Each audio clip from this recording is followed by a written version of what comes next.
My name's Andrew Tuxford. I've been a mechanical engineer for 20 odd years now. Gears originally started in 2014 as a mining servicing company. The customers sort of said to them, hey, you're doing such a great job of servicing our stuff, why don't you make your own?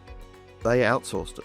So the IP was leaving the business. They didn't really own their designs, they didn't own their knowledge.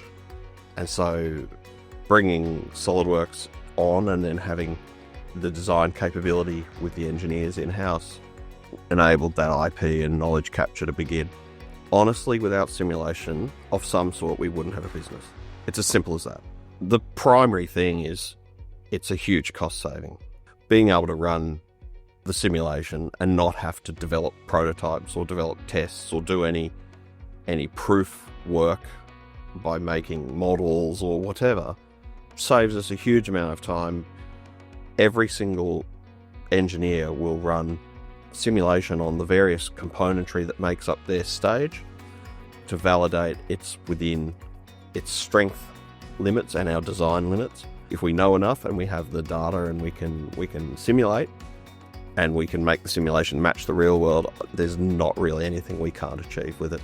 Moving away from the mining side, and what's personally more exciting to me at the moment is working on these motorsport projects. We're doing a billet LS engine block, went straight from CAD straight into the CAM to be machined in our machining centre in-house. Zero physical prototypes, zero testing. It just went from CAD to the racetrack, basically straight in one hit. SolidWorks as a software tool is currently the easiest CAD to use. The simulation being integrated with the software is a huge, huge benefit.